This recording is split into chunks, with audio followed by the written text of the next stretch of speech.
প্রিয় দর্শক, আমন্ত্রণ জানাচ্ছি নিউজ আওয়ার এক্সট্রা অনুষ্ঠানে। আমাদের আজকের শিরোনাম ভাইরাল ভাইরাল। এই শিরোনাম দেখে অনেকে হয়তো ভাবতে পারেন যে আজকের দিনের ভাইরাল নিয়ে যে আলোচনা চলছে সেটি নিশ্চয়ই বিষয় হিসেবে আসছে। অবশ্যই আসছে। পলিটিক্স প্লাস পর্বে আমরা কথা বলবো চট্টগ্রাম মহানগর বিএনপির সভাপতি ডাক্তার শাহাদাত হোসেনের একটি কথোপকথন যেটি ভাইরাল হয়েছে এবং বলা হচ্ছে যে রোহিঙ্গা শরণার্থী ক্যাম্পে খালেদা জিয়া যে দেখতে যাচ্ছিলেন তখন মাঝপথে যে হামলা হলো সেটির নেপথ্য নায়ক তিনি, এরকম একটি কথোপকথন। সেই ভাইরাল নিয়েও কিন্তু নানা রকমের মন্তব্য, অবিশ্বাস অথবা এটা নিয়ে সন্দেহ তোলা হয়েছে, সেগুলোও নানাভাবে ভাইরাল হয়ে গেছে। যাই হোক, আমরা পলিটিক্স প্লাসের জায়গায় সেই রাজনীতির ভাইরালটুকু নিয়ে কথা বলবো। তার আগে আসলে ভাইরাল কি?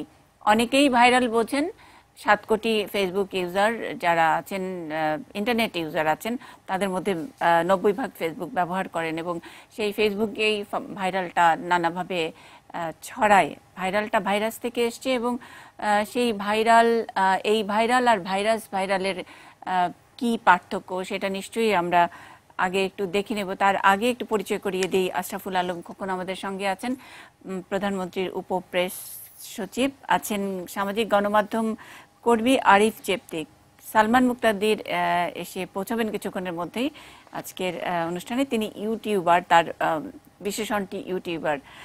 আর online marketing expert Nafiur Rahman, তিনিও আসছেন এখন আছেন আমাদের সঙ্গে Morshed Mishu, cartoonist.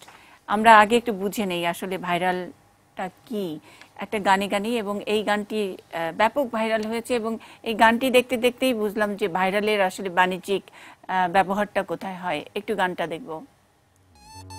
Welcome to Viral 101. Today we will learn the viral formula. হাতে সেলফোন তাতে ক্যামেরা অন, যদি নো টাইমে চান অ্যাটেনশন, যদি জিরো থেকে হিরো হতে চান সবাই আছে ভাইরাল ভাই, আমি ভাইরাল ভাই। যদি ফলোয়ার লিস্ট পড়ে থাকে এমটি, দেব 1 মিলিয়ন প্লাস গ্যারান্টি। যদি এক কোপে রাতারাতি হিট হওয়া চাই, আছে ভাইরাল ভাই, আমি ভাইরাল ভাই। একেবারে আনকমন লিরিক্স শুনে সবাই পড়বে ফান্দে, মজা নিবে পাবলিক আর শেয়ার যাইবো চাঙ্গে। থামাইতে পারবে না কিছু, থামাইতে পারবে না এসব, থামাইতে পারবে থামাইতে পারবে না। এই যে ভাইয়া করছো তুমি কি? এই দেখো না তোমার জন্য গোলাপ এনেছি।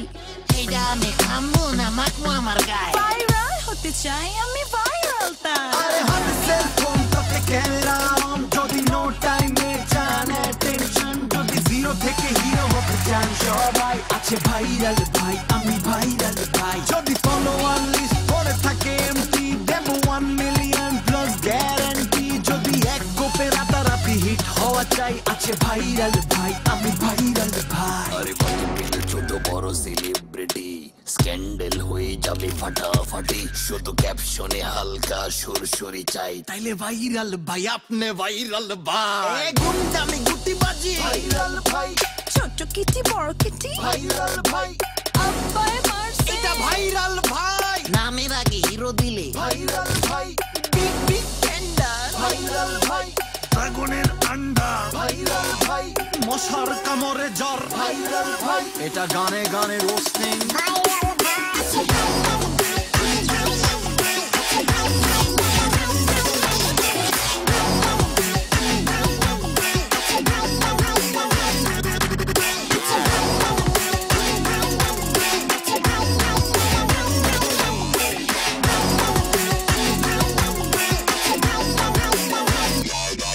যদি এক কোপে রাতারাতি হিট হওয়া চাই, আছে ভাইরাল ভাই, আমি ভাইরাল ভাই। যদি জিরো থেকে হিরো হতে চান সবাই, আছে ভাইরাল ভাই, আমি ভাইরাল ভাই। এই যে গানের শেষের দিকে যে ড্রপটা দিলাম না, এই ড্রপটা যদি আমি গানের শুরুর দিকে দিতাম, মানুষজন জীবনে গান শুনতো না, উল্টাই কেউ কেউ শুনা মানুষজন উল্টা দৌড় দিত। আর তুই দেখিস এটার জন্য গান ভাইরাল হবে। শুরু করে আরিফ জেপ্তিকের কাছ থেকে। জিরো থেকে হিরো হওয়ার জন্যেই কি ভাইরাল, মানে জিরো থেকে হিরো হওয়ার বাহন ভাইরাল? হ্যাঁ, তা তো অবশ্যই। মজার বিষয়টা হচ্ছে কি, আজকালকার যুগটা পাল্টে গেছে। আপনার মনে যদি খেয়াল করে থাকেন যে 80-র দশকে কি হতো, আমাদের একটাই মাত্র মিডিয়া ছিল বিটিভি। তো বিটিভির একটা নাটকের পিছনে একটা পাসিং শট, হয়তো একটা চার দোকানে একজন লোক চা খাচ্ছে, নায়ক নায়িকা কিছু না, কিন্তু সেই লোকও পরের দিন থেকে হিরো তার এলাকায়, এবং বিশালভাবে যায়, আর উনারে বিটিভিতে দেখা গেছে সন্ধ্যা 7টার সময় হয়তো, কারণ একটাই চ্যানেল ছিল, লোকজনের খুব মনোযোগ ওই জায়গাটা ছিল। এখন যে জিনিসটা হচ্ছে সেই মিডিয়ার কনসেপ্টটাই চেঞ্জ হয়ে গেছে, নিউ মিডিয়া যেটা হচ্ছে সোশ্যাল মিডিয়া এবং ইন্টারনেটের যে বিস্তার, সেই বিস্তারের কারণে এখন লোকজন সবসময় হাতের তালুর দিকে তাকিয়ে আছে এবং সেখানে আপনি যদি সেই জায়গাটুকু দখল করে নিতে পারেন তাহলে আপনি কি বলা যায় স্টার হওয়ার সুযোগটা আছে। এবং খুব ইন্টারেস্টিং বিষয়, আপনি যদি গত 4-5 বছর দেখেন, এমনকি বাংলাদেশেও দেখেন, আমি বাইরের কথা তো যাচ্ছি না, এটা অনেক বড় স্কেলে চলে গেছে, দেশের ভিতরেও অনেক লোকজন আছেন যাদের আসলে পরিচিতিটাই দাঁড়িয়ে গেছে যে ফেসবুকার হিসাবে বা ইউটিউবার হিসাবে, মানে অনলাইনকে বেস করে তাদের একটা বড় দর্শক শ্রোতা বা ভক্ত সমাজ তৈরি হয়েছে। তারা যখন ঢাকার বাইরে আমরা কিন্তু আরিফ জেপতিকের পেছনেও লিখছি যে সামাজিক গণমাধ্যম কর্মী। হ্যাঁ, আসলে বাস্তবতা সেই জায়গায় নিয়ে গেছে আমাদেরকে, সেটা সত্যি কথা। দীর্ঘদিন মিডিয়ায় কাজ করে যে ফোকাস হয়নি, আমার কাছে মনে হচ্ছে বরঞ্চ অনলাইনে কাজ করার কারণে আমার পরিচিতিটা আরো অনেক বেশি, মানে সাধারণ মানুষের সাথে কানেক্টিভিটিটা বেশি হয়ে গেছে। তো এই জিনিসটা খুব স্বাভাবিকভাবেই হবে এবং বিশ্বের অন্যান্য দেশে এটাকে খুব কৌশলে মার্কেটিং এর কাজে, রাজনীতির কাজে, ব্র্যান্ডিং এর অন্যান্য ক্ষেত্রে কাজে লাগানো হচ্ছে। বাংলাদেশে এখন ওইভাবে লাগানো, এটা কি সুচিন্তিত, সুপরিকল্পিত, এটা কি গ্রামার মেনে করা? মানে আমরা আমাদের এখানে তো এই অনলাইন বা এই যে সামাজিক মাধ্যম, এটার বিকাশটা অনেক খুব তাড়াতাড়ি হয়েছে, কিন্তু খুব বেশি দিনের নয়। তার আগে তো আমরা জানি যে নিশ্চয়ই ইন্টারনেট অ্যাক্সেস যাদের আগে থেকে ছিল, যারা এগুলো নিয়ে কাজ করেছেন, তারা প্রথমে এই সব শব্দটাও তো নিশ্চয়ই বাংলাদেশের করা নয়, কোনো না কোনো দেশে কেউ না কেউ এগুলো করেছে। সুতরাং এটা কি সুপরিকল্পিত কি না? এটা হচ্ছে দুই ভাবে হয়। মূল জিনিসটা সুপরিকল্পিত, যখন ব্র্যান্ডিং করা হয় এটাকে অনেক ভেবে চিন্তে করা হয় কোন জিনিসটা মানুষ নিবে। একটা মানুষ সাধারণত 3 সেকেন্ডের উপরে ভিডিও দেখে না, সুতরাং 3 সেকেন্ডের মধ্যে যদি আপনি তাকে গেঁথে ফেলতে না পারেন, সে স্কিপ করে চলে যাবে। 3 সেকেন্ডের মধ্যে মেসেজটা দিতে হবে এবং সেটা কিভাবে দিলে, কোন টার্গেট গ্রুপকে কি মেসেজ দিতে হবে, এই জিনিসগুলো খুব সচেতনভাবে করা হয় একটা অংশ। আর দ্বিতীয় অংশে বাংলাদেশে যে জিনিসটা হচ্ছে, আপনি ঠিকই বলেছেন, এখনো জিনিসটা ঠিক গুছিয়ে ওঠে নাই, যার কারণে কি কারণে কোনটা ভাইরাল হয় অনেক সময় তো ধরা যায় না। কিন্তু আমাদের দেশে যে জিনিসটা হচ্ছে, ফানি জিনিসগুলো, মজার জিনিসগুলো একটু বেশি ভাইরাল হচ্ছে। দ্বিতীয়, আমি জানি না কি কারণে কিছু নৃশংসতা কাজ করে, যেমন ধরেন যদি একটা লোক আছাড় খেয়ে পড়ে গেছে খুব মারাত্মকভাবে, ওইটাও কেন যেন ভাইরাল হয়, মানে মানুষ অন্যের দুর্দশাটাকেও অন্যের কাছে প্রচার করার জন্য হয়তো আছে, এটা আমার নজরে পড়েছে আর কি। তো সবকিছু মিলে বাংলাদেশে এখনো মার্কেটিং এর ক্ষেত্রে বা ব্র্যান্ড তৈরির ক্ষেত্রে ভাইরালটাকে মাত্র ব্যবহার করা শুরু হয়েছে, খুব বেশি নয়। সেটাও যে মানে অনেক এফিশিয়েন্টলিও ব্যবহার করা হচ্ছে, আমরা যতটুকু লক্ষ্য করি। একটু আগে যে গানটি দেখলাম, এই ভাইরাল গানটি ভাইরাল হবে জানেন, এবং প্রত্যেকটি জায়গায় যে এয়ারটেলের যে লোগোটাকে যেভাবে প্লেসমেন্ট আছে, তার মানে হলো যে তার মেসেজ ক্লিয়ার যে এটা এয়ারটেল, এবং সেটা যতবার দেখবে ততবার এয়ারটেল দেখবে, দেখতেই বাধ্য। মার্কেটিং এর পয়েন্টটা তারা ভালোভাবে মানে এটা করছে এবং এটা হচ্ছে অল্প ব্যয়ে সবচেয়ে বেশি লোকের কাছে পৌঁছানোর জন্য ভাইরাল করার একটা চেষ্টা সবার মধ্যে আছে। বিশেষ করে আমাদের দেশে যেটা হয়, টুইটার বা ইনস্টাগ্রামের ব্যবহার এত বেশি না, আমাদের দেশে আসলে ফেসবুকটা বেশি চলে। ওয়েস্টার্ন কান্ট্রিগুলোতে ইনস্টাগ্রাম এখন মার্কেটিং এর সবচেয়ে বড় জায়গা, কিন্তু আমাদের দেশে এখনো ফেসবুক আছে। এবং এই ক্ষেত্রে যেটা হয়, লোকজন এটা সচেতনভাবে ব্যবহার করছেন, বিভিন্ন কোম্পানিরা করছেন এবং কিছু এক্সপার্ট দাঁড়িয়ে গেছেন যারা মার্কেটিং এর বিভিন্ন জায়গায়, এজেন্সিগুলো এটা নিয়ে কাজ করছে। ইভেন শুধুমাত্র এই কাজগুলো করার জন্য নতুন নতুন এজেন্সির জন্ম হচ্ছে, যারা শুধু হয়তো তারা টেলিভিশন মিডিয়া বাই করছেন না বা পত্রিকার মিডিয়া বাই করবেন না, তারা ম্যানেজ করে দিবেন সোশ্যাল মিডিয়ার পেজ, নিউ মিডিয়াটা নিয়ে আলাদাভাবে কাজ আলাদা হচ্ছে। আরিফ জেপতিক, আপনার কাছে আরো আসবো। আপনি বললেন যে ভাইরালের যেসব কন্টেন্টগুলো 3 সেকেন্ডের মধ্যেই আসল জিনিসটা দিয়ে দিতে হবে, তারপরে কতক্ষণ দেখবে সেটার আসলে কোনো নির্দিষ্ট মাপ আপনি আসলে বলতে পারেননি, যে এটা 3 সেকেন্ডের হলে ধরবে, তারপরে বাকিটা এটা কন্টিনিউ করবে, হয়তো 3 মিনিটও দেখতে পারে, অথবা 1 মিনিটও, অথবা 30 মিনিটও দেখতে পারে। সেটা নির্ভর করে আসলে কন্টেন্টের শক্তিটার উপরে, কন্টেন্টটা কত বেশি নিয়ে যেতে পারছে। তার মানে হলো যে 3 সেকেন্ড আমরা কি ভাইরালের কারণে কি অস্থিরতা তৈরি হচ্ছে? একটু মোর্শেদ বিশুর কাছ থেকে শুনে আসি। আচ্ছা, এই গানটা যেটা শুনলাম এটা আসলে কোইন্সিডেন্স কিনা জানি না। বেসিক্যালি যে এজেন্সি, আরিফ ভাই যেটা বললেন যে এজেন্সি এই গানটা বানিয়েছে, আমি মূলত সেখানে ইলাস্ট্রেটর হিসেবেও কাজ করছি। তো গানটা একদম জন্মলগ্ন থেকে আসলে গানটার সঙ্গে আমি ছিলাম। তো মজার বিষয় হচ্ছে যে এটা মোটামুটি একটা বিশাল বড় ক্যাম্পেইন হিসেবেই চালানো হয়েছে। যখন এই যে ক্লায়েন্ট যখন এরকম একটা গান চাচ্ছিল, তখন বেসিক্যালি তারা চাচ্ছিল এমন ভাবে যে তারা একটা ভাইরাল প্রোডাক্ট চায়, মানে প্রোডাক্টটাই হবে ভাইরাল। তার মানে প্রোডাক্টের আগে মানে ভাইরাল প্রোডাক্ট দেন, মানে আগে আমরা বলতাম আলু দেন, ভাইরাল পটল বানায় দেন, দেন, মানে জি, থিং ইজ লাইক যে আমাকে একটা ভাইরাল বানায় দেন, এরকম একটা বিষয় হয়ে দাঁড়াইছিল যে তাদের ভাইরাল দরকার। জিনিসটা তো ভাইরাল তো কখনো আগে থেকে বানানো সম্ভব না, তাই না? তো এখন কাইন্ড অফ লাইক জিনিসটা এমন ভাবে দাঁড়ায় গেছে যে কেউ আর হচ্ছে গিয়ে মানে একটা জিনিসের চেয়ে হচ্ছে জিনিসটা কতটা ভাইরাল হবে সেটা চিন্তা করে হচ্ছে গিয়ে আগে থেকে আগায়। তো যখন এই জিনিসটা আসে তখন কি হবে থেকে হচ্ছে directly viral point of view থেকেই এই জিনিসটা লেখা হয় আর কি এজেন্সি থেকে। এটা তো একটা ডিফারেন্ট টাইপ অফ ক্রিয়েটিভিটি, মানে ধরেন একটা হলো মানুষকে দেখানো, পার্সু করা ইত্যাদি একরকম, আর এখন নতুন করে ডিমান্ড আসছে যে ভাইরাল। তো এই ভাইরালের পেছনে তো এক ধরনের ইএসপি একটা থাকে, তাই না? আমরা কি স্পেশাল কি সেলিং পয়েন্টটা, মানে আমরা আসলে কোনটা দর্শকের মনের মধ্যে ঢুকিয়ে দিব, তাই না? আমাদের দেশে আমি এখন পর্যন্ত যতটুকু দেখেছি যে সবচেয়ে বেশি জারবে, এটাও ঠিক কথা বলেছেন, সবচেয়ে বেশি সেল হয় হচ্ছে গিয়ে যদি মানে বিক্রির দিক থেকে বলি, সবচেয়ে বেশি বিক্রি হয় হচ্ছে ফান। দেন আমার কাছে মনে হয় যে ইমোশন বিষয়টা অনেক বেশি কানেক্টেড। হ্যাঁ, এখন ইমোশনের মধ্যে নৃশংসতা বিষয়টাও আসে, এটা অ্যান্টি ইমোশন যদি আমরা বলি। হ্যাঁ, সো ওই ক্ষেত্রে হচ্ছে গিয়ে যে মানুষ তখন দুইটা পক্ষ দাঁড়ায় যায়। আমাদের সোশ্যাল মিডিয়াতে আপনি হয়তো দেখবেন যে কোনো বিষয় কিন্তু ভাইরাল হইতে সর্বোচ্চ সময় নেয় হচ্ছে গিয়ে মানে 2 থেকে 3 দিন, তারপরে এটা আস্তে আস্তে ফল করা শুরু করে। এবং আমাদের এই ভাইরাল অলওয়েজ ডিপেন্ড করে হচ্ছে কাইন্ড অফ লাইক একটা বিষয়ের উপর, সাবজেক্টের উপর। হ্যাঁ, এবং ওই জিনিসটা ততক্ষণ পর্যন্তই ভাইরাল। আর মূলত আমার কাছে ভাইরাল বলতে মনে হয় যে যেটা হচ্ছে আসলে সব সময়ই চলবে, নট লাইক যে জাস্ট একটা পার্টিকুলার ভিউ পর্যন্তই। কারণ ওই সময়টা যদি শেষ হয়ে যায়, তারপরে একটা লম্বা সময় পরে যদি কেউ এটা দেখে, আলটিমেটলি কিন্তু কোনো লিঙ্ক কানেক্ট করতে পারবে না। হ্যাঁ, যেমন এই ভাইরাল ভাই গানটা কিন্তু এখানে যে পয়েন্টগুলো আছে এটা এই সময়ের অনেকে হয়তো বুঝতে পারবে যে আব্বাই মারছে, এটা ভাইরাল ভাই। এটা যদি 5 বছর পরে কেউ দেখে আব্বাই আমারে মারবে, এটা ভাইরাল হবে কেমন? মানে ওইটার যে কন্টেন্টের জায়গাটা ক্লাসিক্যাল নয়। নিশ্চয়ই আমি এখন সচিন দেব বর্মনের একটা গান চালালে আপনি কানেক্ট করতে পারবেন, আমি করতে পারবো, আপনার বাবাও নিশ্চয়ই কানেক্ট করতে পারবেন, সেটা ক্লাসিক্যাল। কিন্তু ভাইরালটা নিশ্চয়ই আঙ্কেল পারবেন না, তাই তো? ভাইরাল তো ওই 3 দিন তার সময়সীমা, তাই তো? এটাই বলছিলেন, রাইট। আর ভাইরাল হওয়ার জন্য যেটা যে একটা লম্বা সময়ে ডেফিনেটলি কেউ একটা ভিডিও দেখতে চায় না, এবং ওইখানে বাফারিং এরও ব্যাপার আছে। যে আপনি যদি একটা ভিডিও 3 থেকে 4 মিনিট, 5 মিনিটও অনেক সময় দেখতে মানুষের কষ্ট, যদি কন্টেন্ট ভালো হয় তাহলে 5 মিনিট পর্যন্ত যায়। 6-7 মিনিট আর কেউ হয়তো বা খুব বেশি, এখন তো মেগাবাইটের ব্যাপার স্যাপার, কেউ আর মেগাবাইট খরচ করতে আর চায় না।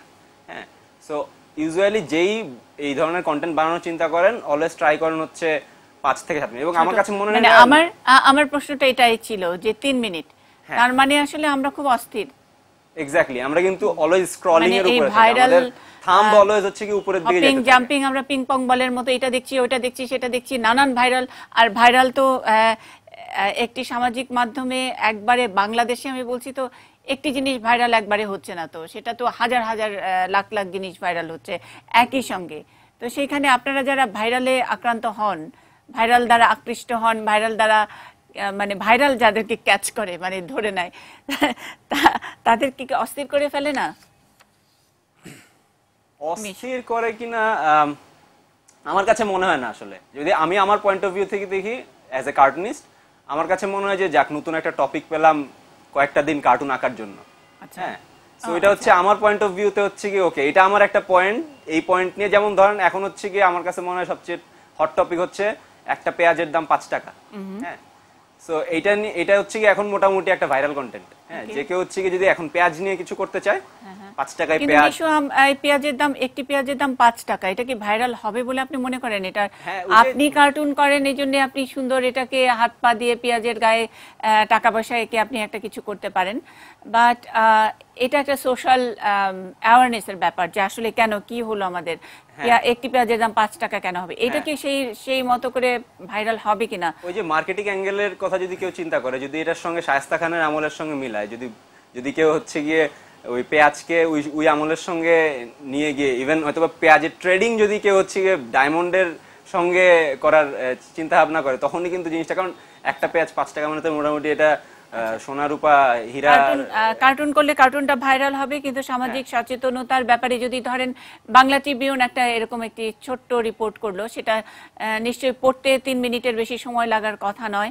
কিন্তু সেটা তো আর ভাইরাল হবে না এই সচেতনতার বিষয়। এখানে কিন্তু দিদি একটা বিষয় যে ভাইরাল কিন্তু নট জাস্ট ভিডিও, ভাইরাল কিন্তু ছবি ভাইরাল হচ্ছে, কার্টুন ভাইরাল হচ্ছে, ইভেন টেক্সটও।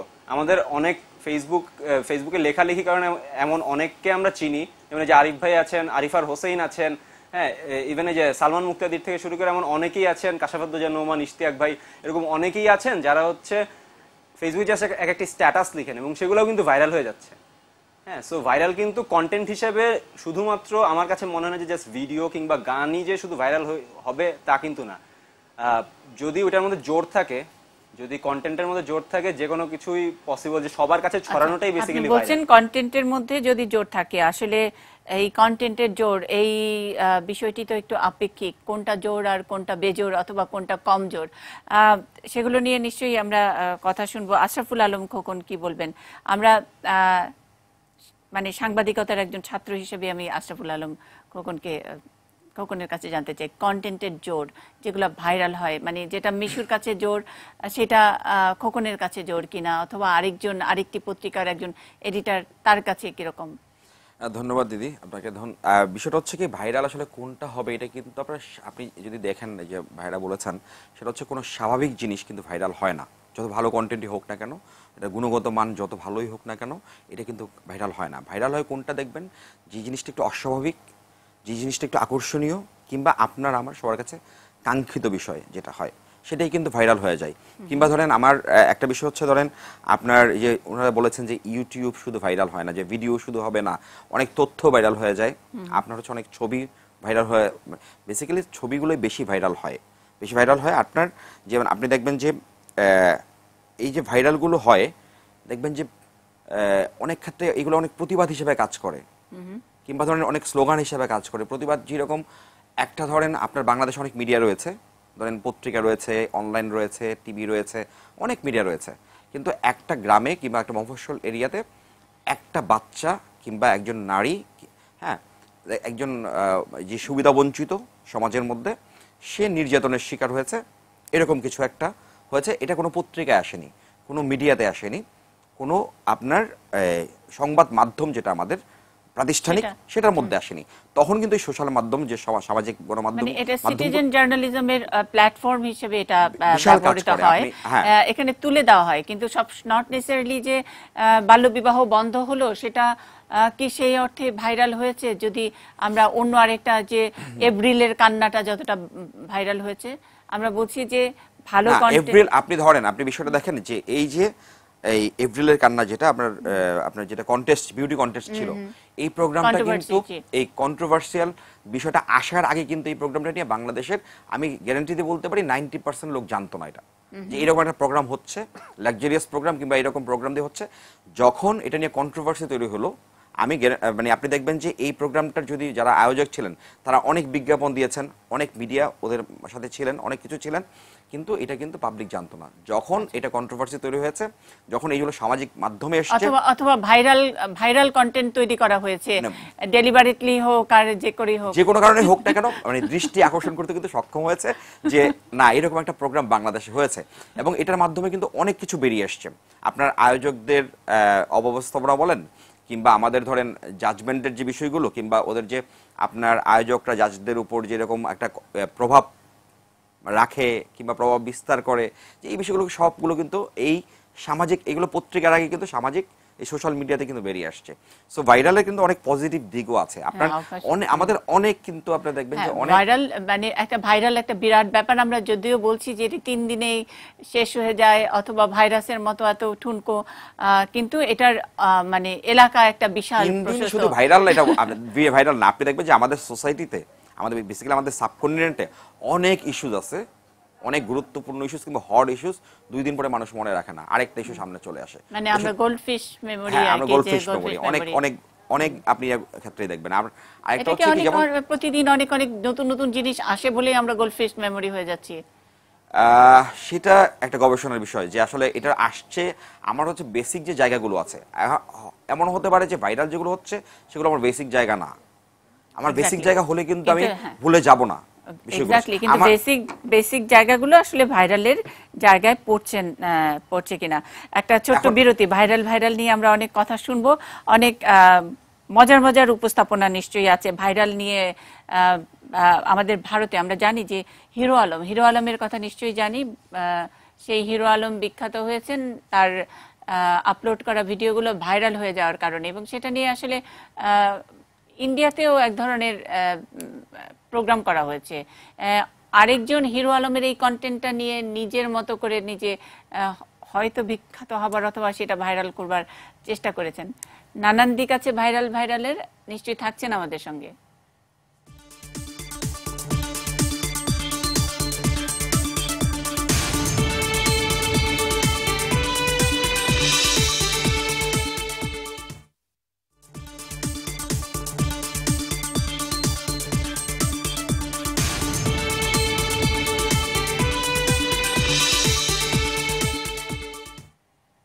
ভাইরাল আমাদের আজকে নিউজ আওয়ার এক্সট্রা শিরোনাম। দর্শক যারা দেখছিলেন, আবার একটু মনে করিয়ে দিই, যারা আছেন পরিচয় করিয়ে দিচ্ছে আরো একবার। আশরাফুল আলম খোকন আছেন প্রধানমন্ত্রীর উপপ্রেস সচিব, সামাজিক গণযোগাযোগ গণমাধ্যম কর্মী আরিফ জেপ্তিক আছেন, ইউটিউবার সালমান মুক্তাদির আছেন online marketing expert Nafiur Rahman এবং কার্টুনিস্ট মোর্শেদ মিশু।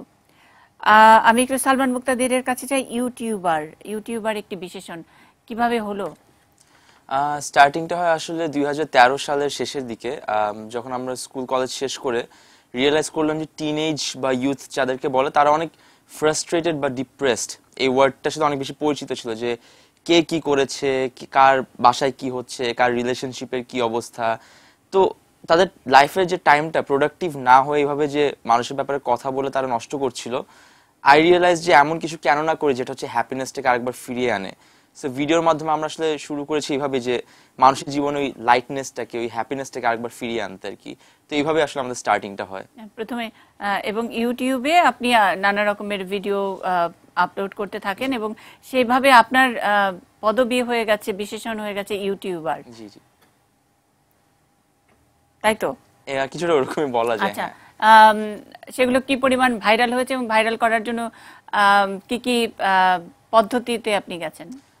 ভাইরাল ওয়ার্ডটা আমি খুব একটা বেশি ইউজ করি না। ওয়াট আই বিলিভ যে যতক্ষণ পর্যন্ত আশেপাশের মানুষ আপনাকে চিনছে, আপনার কাজ নিয়ে কথা বলছে, আই থিঙ্ক ততক্ষণ পর্যন্তই আপনি সফল।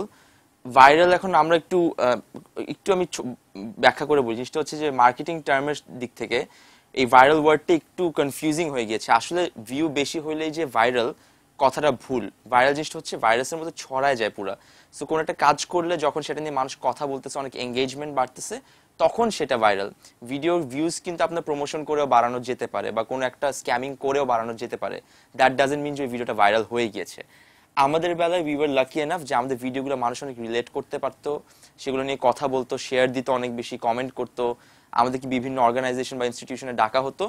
তো দ্যাটস হাউ উই রিয়েলাইজ যে আলহামদুলিল্লাহ ঢাকা শহরের মোটামুটি বিশাল বড় একটা আমরা ক্যাপচার করেছি। ইনফ্যাক্ট বাংলাদেশের অনেক বড় একটা জায়গা পর্যন্ত আমাদের আসলে ভিডিও দেখা হয় এবং দেশের বাইরে। মানে ভাইরালেও এখন 2 নম্বরই ঢুকে গেছে, তাই তো? হ্যাঁ, বলা যায় সেটা এখন।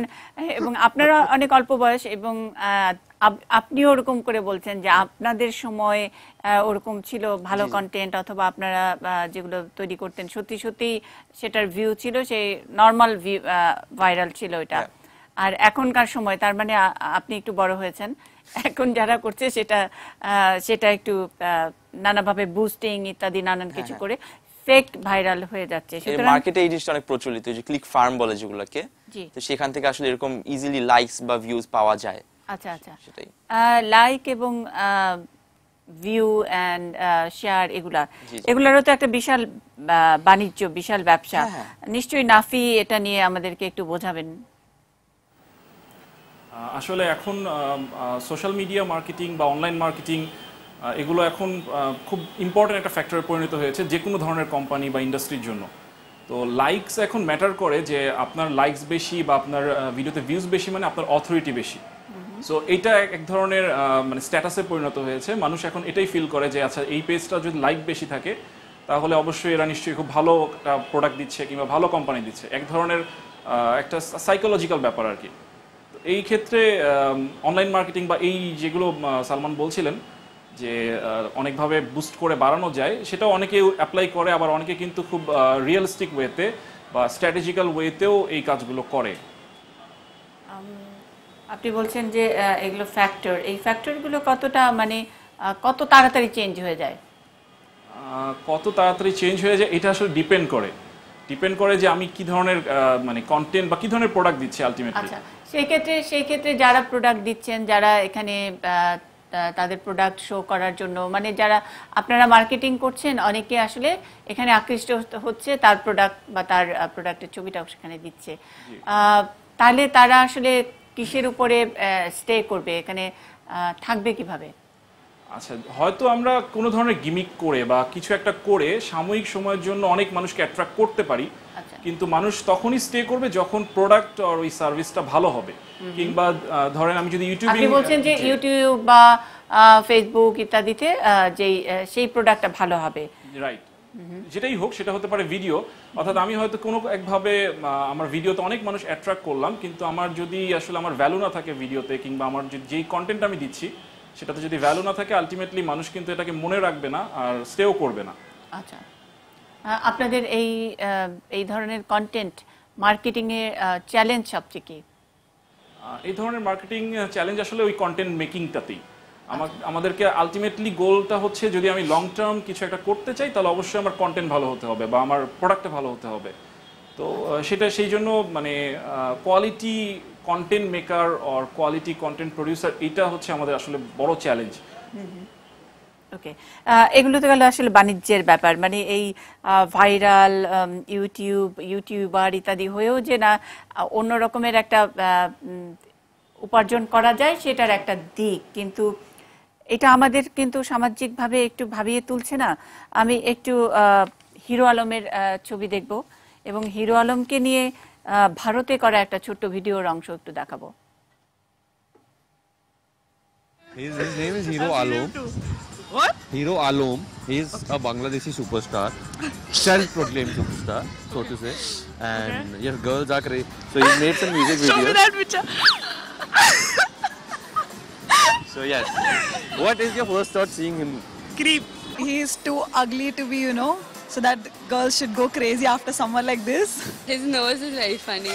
If this guy becomes a Bollywood superstar, Yeah. would you go on a date with him? No, definitely no. Even though a stone dropped on my head right there, I am not going on a date with him. Oh, no, never.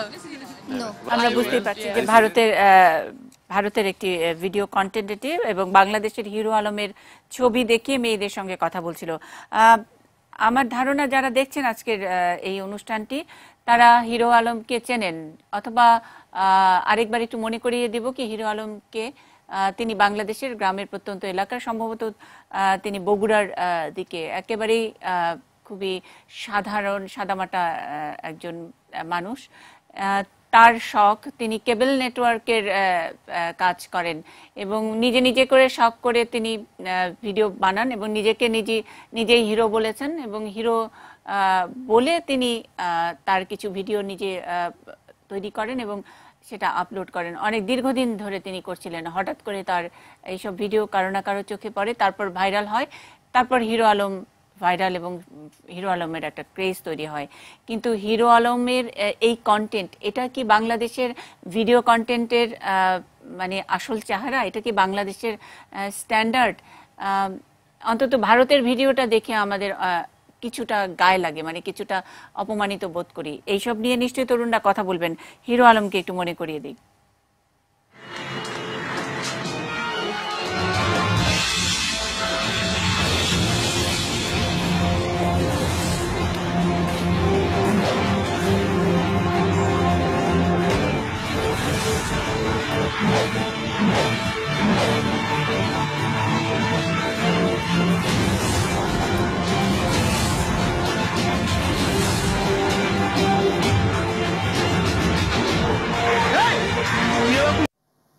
আসসালামু আলাইকুম। ওয়ালাইকুম আসসালাম ভাই, ঈদ মোবারক। ওয়ালাইকুম আসসালাম। আমি তো আপনি বিশাল করেছেন ভাই। শুনে অনেক ভালো লাগলো। আপনিও তো বাংলাদেশের এখন অনেক জনপ্রিয় একজন। বাংলাদেশের প্রথম যে ডিজিটাল সিনেমাগুলো আমরা উপভোগ করেছি তার সম্পূর্ণ অবদান হলো একমাত্র আমার পক্ষ থেকে আমি জানাবো আপনার 1 নম্বরের অবদান। কি কারণে এর আগে আমরা কোনো ডিজিটাল সিনেমা দেখতে পারিনি। আপনি প্রথমে যখন খবর দিয়ে প্রথম ছবি চালিয়ে আসেন, তারপর থেকে একের পর এক ডিজিটাল শুরু হয়ে গেছে। কিন্তু আমার কাছে আপনার বর্তমানে প্রশ্ন যে আপনি ভাই মাঝখানে সিনেমা থেকে সরে গেলেন কেন? ওকে, প্রথমে আপনাকেও বলি যে আপনি নিজে 600 গান করেছেন, 600 ভিডিও গান। এটা কিন্তু আপনার গিনিস বুকে নাম লিখানোর কথা। অনেক বড় একটা কাজ করেছেন আপনি। 600 গান করা কিন্তু সহজ ব্যাপার নয়। আমরা এই কারণে আপনার আমরা দূরে আছি, এই কারণে যে আমরা বাংলাদেশের যে সিনেমাগুলো দেখতেছি এখন বর্তমানে সব এক ঘায়ে, মানে একই রকম গল্প, একই রকম অ্যাকশন, একই রকম।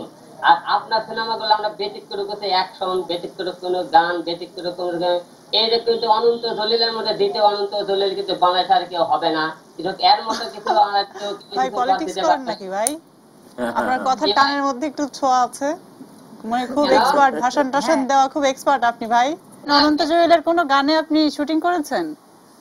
অনন্ত জলিলের একটা গান শুটিং করেছে, সাজে একটা ঢাকার পোলা একটা গান দিয়ে করছে, ওটা ভাঙ্গি একটা বগুড়ার পোলা হিরো আলম নাম, এই একটা গান আমি নকল করছি আর কি। হিরো আলম পরিচিত, হিরো আলম আমাদের এই তার ভাইরাল হয়েছে, তার ভিডিওটি ভাইরাল হয়েছে, কিন্তু যেভাবে আসলে উপস্থাপন করা হয়েছে, বাংলাদেশে সবচেয়ে বেশি ভাইরাল হয়ে যাওয়া ভিডিও অথবা স্ট্যান্ডার্ড হিসেবে যেভাবে বাইরে উপস্থাপন করা হয়েছে, তাতে আসলে বাংলাদেশের নাগরিক হিসেবে অনেক সময় আমাদেরকে আহত করে।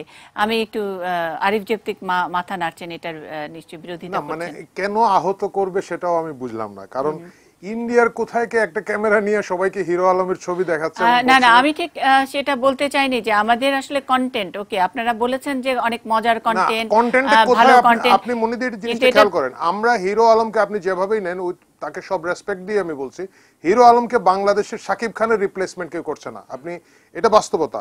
হিরো আলমকে আমি আলোচনার শুরুতেই বলেছিলাম যে আমরা কিছু জিনিস ফান হিসাবেই ভাইরাল হয়, এটা একটা জোক হয় বা এক ধরনের পচানি হয়। হিরো আলমের ব্যাপারটা তার সততার দিকে আমি সম্মান রেখে বলছি, লোকজন তাকে পচানোর জন্য এই ভাইরাল করেছে। যে প্রশ্নটা করা হচ্ছে যে ইন্ডিয়ান মেয়েরা তার সাথে ডেট করতে যাবে কিনা ঢাকা শহরে, আমি বলছি ওই ভদ্রলোক যে প্রশ্নটা করেছেন, আমি যদি ঢাকা শহরে কোনো মেয়েকে জিজ্ঞেস করি, হিরো আলম তো খুবই পরিচিত, আপনি নিশ্চয়ই জানেন টাইমস অফ ইন্ডিয়াতে আসলে সবচেয়ে বেশি ভাইরাল হওয়া ভিডিও হিসেবে হিরো আলমের ছবি দেখানো হয়েছিল, মানে সার্চ করা। এই যে দিদি আমি আগের কথায় চলে যাই, জিনিসটা হচ্ছে কিছু কিছু জিনিস মার্কেটিং এর কারণে প্ল্যান করে ভাইরাল করে দেওয়া হয়। হিরো আলমের বিষয়টা ইন্ডিয়া থেকে এই জিনিসটাই করা হয়েছে। আমাদেরকে দেখতে হয় কি কোন জিনিসটা ইন্টারনেটে লোকজন খাবে, এই খাবেটা মানেটা কি, এটা খুব নর্মাল একটা জিনিস খায় না, যেটা যে আশরাফুল আলম খোকন ভাই একটু আগে বলছিলেন, খুব সাধারণ সাদামাটা ব্যাপার, সেটা যত গভীর হোক এটা ওইভাবে ভাইরাল হয় না। ভাইরাল হয় একটু ভিন্ন জিনিস, মানে একটা 2 পেয়ে গরু হেঁটে যাচ্ছে এটা ভাইরাল হবে, 4 পেয়ে একটা গরুর ছবি হবে না। যেটা এই গোল্ড সেদিন বলছিলেন যে পার্পল কাও, মানে গরুগুলোর মধ্যে যেটা ডিফারেন্ট ওইটাকেই নজরে পড়ে। তো এখানে হচ্ছে কি, আপনি ইন্ডিয়ান ওইখানে যখন দেখাচ্ছে একটা উদ্ভট আচরণ করা একটা লোক বাংলাদেশের বড় হিরো, তারা এটা জানে এটা বড় হিরো না, কিন্তু তারা তাদের জায়গায় ভাইরাল করার জন্য এটা করছে। যেমন আমরা যদি এখন প্ল্যান করি যে আফ্রিকার কোন একটা দেশের এরকম একটা লোক, ও তো ওখানেও তো ফানি ক্যারেক্টার, কিন্তু আমরা বললাম যে না উনি ফানি ক্যারেক্টার না, উনি ওই দেশের একটা মন্ত্রী বা ওই দেশের একটা বিশাল অমুক, বলে আমরা ছেড়ে দিলাম, লোকজন দেখ আফ্রিকার বড় মন্ত্রী এইভাবে নাচে, এইভাবে দিয়ে দিল। তো এই জিনিসগুলো হয় কি ভাইরাল করার চিন্তা থেকেই করা হয়, এবং এইটা আসলে কমপ্লিটলি মার্কেটিং এর, মানে বাংলাদেশের ভাইরাল হওয়া এই ভিডিওটাকে নিয়ে তারা আবার আরেক ধরনের ভাইরাল করে, মানে এটা একটা ব্যবসায়িক, এটা আরেকটা ভাইরাল ব্যবসার কারণ। নিশ্চয়ই কিছু যোগ করবেন কিনা সালমান মুক্তাদির, খুব ছোট করে? এখানে আসলে ছোট করে হ্যাঁ আমি বলবো, জিনিসটা হচ্ছে আসলে ইন্ডিয়া বাংলাদেশ বলে কথা না, বাংলাদেশে যতদূর ভাইরাল হয়েছে ওটাকে ইউটিলাইজ করে একটা কন্টেন্ট বানিয়েছে, যেটা হচ্ছে ওই ইন্ডিভিজুয়াল ইউটিউবারের জন্য বেনিফিশিয়াল ছিল, সে ওখান থেকে হয়তো কয়েকশো ডলার আর্ন করে নিয়েছে, দ্যাটস টোটালি ফাইন। বাংলাদেশেও কিন্তু হিরো আলমকে নিয়েই এমন কন্টেন্ট ক্রিয়েটর কন্টেন্ট বানিয়েছে যে যার স্ট্যান্ডার্ড নাই, but just because hero Alam was a very কি বলবো রিলেটেবল টপিক, মানুষ কিন্তু ওই ভিডিওগুলো দেখেছে। সো আমরাই যদি নিজেদের দেশকে ঠিকমতো প্রমোট করতে না পারি, ইন্ডিয়া যদি এখান থেকে এটা ইউটিলাইজ করে, অ্যাকচুয়ালি দোষটা কিন্তু ইন্ডিয়া না, দোষটা কিন্তু আমাদের হয়ে যাচ্ছে। আচ্ছা, বড় বড় ব্র্যান্ডরা যদি এখন, মানে আমরা যদি প্রমোট করতে না পারি, মানে আমাদের প্রমোট করার ব্যাপারটাকে আপনি কিভাবে ডিফাইন করবেন? যে ইটস ভেরি সিম্পল। আমি যেটাকে বলবো যে ফর এক্সাম্পল হিরো আলম একজন, উনি মানে অবভিয়াসলি বাংলাদেশে আপনিও তারকা, হিরো আলমও তারকা, যদি ওভাবে, হ্যাঁ আমি নিজেকে এখন অবভিয়াসলি তারকা বলবো না, that would be like bragging about myself. হ্যাঁ, বাট আমাদেরকে যদি বলা হয়, আমাদের ট্যাগ দেওয়াই হয়েছে সেলিব্রিটি, জাস্ট বিকজ আমাদের ফলোয়ার্স আছে বা আমরা ওয়েল নোন ডাজন্ট মিন যে আমরা কিন্তু একজন সেলিব্রিটি বা আমরা একজন আইডল। ফলোয়ার্স যে কোনো মানুষই পপুলার বা ফেমাস হতে পারে, বাট সে একজন আইকন নাকি, ওটার একটা আলাদা ক্রাইটেরিয়া আছে, যে তার ওই যেটা আমাদেরকে একটু আগে ভাইয়া বললো যে ভ্যালু অ্যাড করছে নাকি, স্ট্যান্ডার্ড আছে নাকি, কন্টেন্টটা কি নিয়ে করা হচ্ছে, এরকম অনেক কিছু আসলে ম্যাটার করে। খালি ভিউজ বা লাইকস দিয়ে যেটা বলা হয়েছে ওটা দিয়ে আসলে আমরা সেলিব্রিটি বা ভাইরাল কোনো কিছু আমরা এক শব্দে আসলে বলতে পারি না জিনিসটাকে। একটু মোর্শেদ মিশু, একটু জানি আপনার কাছে যে এখন এই ধরনের প্রোডাক্ট করার ডিমান্ড আসছে কিনা, যে আমাকে একটা ভাইরাল প্রোডাক্ট, আমাকে একটু ভাইরাল করে দেন, এরকম তো আমি দেখছি যে প্রচুর প্রোডাক্ট চায়, হ্যাঁ মানুষ, মানে বিভিন্ন ব্র্যান্ড বলেন। এটার পিছনে অন্যতম একটা কারণ হচ্ছে যে টিভিতে একটা অ্যাড দিলে একে তো এটাতে বানাইতে অনেক খরচ হয়, এবং কারণ এখানে চাঙ্কের বিষয় থাকে, 25 সেকেন্ডের কস্টের বিষয় থাকে। ইন দ্য মিন টাইম কত মানুষ এটা দেখলো না দেখলো এটার ব্যাপারে কোনো গ্যারান্টি কেউ দিতে পারতেছে না। ঠিক তার অপোজিটে হচ্ছে কেউ যদি ফেসবুক বা ইউটিউবে কোনো কিছু তার প্রোডাক্ট রিপ্লেস করে কোনো একটা কন্টেন্ট দেয়, সেখানে সে এক্স্যাক্ট অ্যামাউন্ট অফ ভিউটা সে দেখতে পারে, সেটা কত লাখ কত হাজার বা এই জিনিসটা। তখন হচ্ছে কি একজন ব্র্যান্ড প্রমোটার হিসেবে সে বুঝতে পারে যে ওকে আমার জিনিসটা, আমার যে প্রোডাক্টটা 5 লাখ মানুষ দেখছে সাপোজ। সো ওই অ্যাঙ্গেল থেকে সবাই চায় যে পরিচিত মুখ যারা আছে, যেমন সালমান মুক্তাদির, তারপরে এবং ওনাদের মতন যারা আছেন, মূলত চাহিদা তাদেরই বেশি থাকে। ওই অ্যাঙ্গেলে আবার হিরো আলমের যেটা ডেফিনেটলি তার চাহিদা হচ্ছে গিয়ে যে মানুষ কিন্তু ওটায় মজা পায়, হ্যাঁ, এবং যারা ব্র্যান্ড প্রমোট করছে তারা ডিপেন্ড করে যে কিভাবে মজা দেওয়া যায় এবং কার মাধ্যমে মজা। যেমন যে শুরুতে যে গানটা আপনি দেখালেন, ওখানে কিন্তু হিরো আলমকে একদম গানের মধ্যে কিন্তু তার নাম সহ ব্যবহার করা হয়েছে, হ্যাঁ। আর এটাতে কিন্তু ও আরো, যদি ওর পার্সপেক্টিভ থেকে আমরা দেখি, ও কিন্তু ডেফিনেটলি কনফিডেন্স তার বুস্ট হবে, বাহ আমার নামে একটা গানও হয়ে গেছে, আমাকে তো গানেও নিয়ে নিছে, হ্যাঁ। এখন ওর চেষ্টা কিন্তু ওকে এই পর্যন্ত নিয়ে আসছে, এটাকে কিন্তু আমরা আন্ডার এস্টিমেট করতে পারবো না। হ্যাঁ, এখানে যেটা বিষয় হচ্ছে যে ও ডেফিনেটলি ওই পরিমাণ নার্সিং সে পায় নাই, একটা বগুড়ার ছেলে, সে যে এই পর্যন্ত আসে এটাই কিন্তু তার জন্য বিশাল বড় অ্যাচিভমেন্ট, এবং সে সামনে হয়তো বা তার যেই লেভেলের স্বপ্ন তার আছে, সে কিন্তু ওই পরিমাণ সে চেষ্টা করবে বলেই মনে হচ্ছে। হ্যাঁ, আমি আবার আসবো মিশু আপনার কাছে একটু। আশরাফুল আলম খোকন, আপনি বলছিলেন যে কাঙ্ক্ষিত বিষয় ভাইরাল হয়, কিন্তু আমরা ভাইরালের যেসব ট্রেন্ডগুলো দেখছি সেখানে খুবই চটকদার। একই করলেন মুন্নি সাহা, একই করলেন আশরাফুল আলম খোকন, মানে একটা জি, মানে এটা যখন নাকি যে কোনো জিনিস প্রথমে শুরু হতে গেলে একটা মানে এটার খুব একটু হেফাজত থাকে, এটাকে অর্গানাইজ করার আস্তে আস্তে সময় আসে। যেমন সালমান মুক্তাদি, সেই খুবই ছোট মানুষ, কিন্তু তারপরে বলছে আমাদের সময় ভালো ছিল, এখন ওরকম হচ্ছে ইত্যাদি। জি, এখানে দুইটা বিষয় আছে। একটা হচ্ছে অনলাইন মার্কেটিং আর একটা হচ্ছে ভাইরাল। যেটা ভাইরাল হবে এটা মার্কেটিং করার দরকার পড়ে না প্রথমত, না ভাইরাল করার জন্য কিছু চটকদার, আমি বলছি ভাইরাল করার জন্য চটকদার টোটালি ডিফারেন্ট। একটা হচ্ছে যেমন ধরেন আপনি একটা বিজ্ঞাপনের কথাই বলি, আপনার এটা কোনো প্রোডাক্টের বিজ্ঞাপন ছিল, মেবি একটা মানে মেয়েদের একটা প্রোডাক্টের বিজ্ঞাপন ছিল, বিজ্ঞাপন ছিল এরকম নারী নির্যাতনের উপর। হ্যাঁ, একটা মেয়ের চুল কাটা হয়েছিল, আস্তে আস্তে আস্তে আস্তে এমন ভাবে মানে লাস্ট মুহূর্তটা এরকম ছিল যে তার চুলির মুঠিটা যেন কেউ ধরতে না পারে, মানে এরকম। এটা কিন্তু ভাইরাল করা হয় না, এটা অটো ভাইরাল হয়ে গেছে, এটা অনলাইন মার্কেটিং এর প্রয়োজন পড়ে নাই। বিকজ অফ আমি এটা দেখার পরে আমি দেখলাম যে এটা কোথাও স্পন্সর্ড লেখা আছে কিনা, আমি কোথাও স্পন্সর্ড লেখাটা পাই নাই যে স্পন্সর্ড। সো এটা কিন্তু অটো ভাইরাল হয়েছে। আপনি অনেক কিছু অনলাইনে অনেক কিছু মার্কেটিং করতে পারবেন, কারণ হচ্ছে আপনার দেখেন আপনার আমাদের যে বিদ্যমান যে মিডিয়া রয়েছে, আপনার টিভি কিংবা ধরেন আপনার পত্রিকা কিংবা অনলাইন, ওদের অনেক কন্টেন্টও কিন্তু সোশ্যাল মিডিয়াতে ওই মিডিয়া অফিসগুলো ভাইরাল করে দেয়। যে মানে সব কন্টেন্ট কিন্তু ভাইরাল হয় না, যে আপনার যে জিনিসগুলো আপনার ধরেন আপনার একটু অসামঞ্জস্যপূর্ণ, সোসাইটির সঙ্গে ক্ল্যাশ করে, সোসাইটির সাথে মিশে না, কিংবা সোসাইটির পুরা বিপরীতে আমাদের সমাজের, কিংবা আমাদের চিন্তা ভাবনা, আমাদের চিন্তা চেতনা, আমাদের যে ধারার বিপরীতে, কিংবা খুবই অনিয়ম, কিংবা খুবই একটা ভালো কাজ, এগুলো কিন্তু ভাইরাল হয়। এগুলোর জন্য মার্কেটিংয়ের প্রয়োজন পড়ে না। আর অনলাইন মার্কেটিং, যেটা মার্কেটিং হয় সেটা আবার অন্য জিনিস। আপনার ধরেন যে ইউটিউবের কন্টেন্টগুলো যেগুলো হয়, আপনি দেখবেন যে এখন আগে একটা মিউজিক ভিডিও যখন হইতো, সেটা হচ্ছে ধরেন টিভিতে প্রচার হইতো, ওখানে প্রচার হইতো, এটা কিন্তু সারা বাংলাদেশে ফেমাস হয়ে যেত। এখন ভিউয়ার্স গোনা হয় যে আপনার কত লাখ ভিউয়ার্স দেখেছে, কত মিলিয়ন ভিউয়ার্স দেখেছে, এটা হচ্ছে মার্কেটিং এই জায়গাটাতে। আর যেটা আপনার ভাইরাল হবে সেটা আপনার গোনার প্রয়োজন পড়ে না, সেটা মানুষের আপনি একদম রুট লেভেলে আপনি বুঝতে পারবেন। যেমন আপনি ধরেন এই অনলাইন মার্কেটিংয়ের ক্ষেত্রে দেখবেন যে একটা সোসাইটিকে টার্গেট করা হয়, হোল সোসাইটিকে টার্গেট করা হয় না, যে আমার আসলে ভিউয়ার্স কারা হবে, আমার কনজিউমার কারা হবে, যে আমি তাদেরকে টার্গেট করে করব। It's not a viral. হ্যাঁ, আবার ধরেন আমি এই সোসাইটিকে টার্গেট করব, এটা ভাইরাল না। ভাইরাল হচ্ছে এটা অটোমেটিক্যালি আপনার সমাজের প্রত্যেকটা ভাইরাল স্তরকে, একটা হলো ন্যাচারাল আর একটা ডেলিভারেট। না, ন্যাচারালটাই ভাইরাল, ন্যাচারালটাই ভাইরাল। আচ্ছা, যেটা আপনার ডেলিভারেড হয় সেটা ভাইরাল হবে না। আপনি চেষ্টা করলে কিন্তু অনেকে তো সেগুলো যেটা ভাইরাল করে দেন, একটা ভাইরাল প্রোডাক্ট দেন, এই ধরনের কথোপকথন তৈরি হয়েছে এখন। না, এটা হয়তো চাইতে পারে। আপনার যেমন ধরেন আপনি যে একটু আগে বললেন যে নাফি যেটা বলছিলেন, কি করলেন মুন্নি সাহা ভিডিও সহ দেখুন, এটা কিন্তু অনেক সময় ভাইরাল হয় না।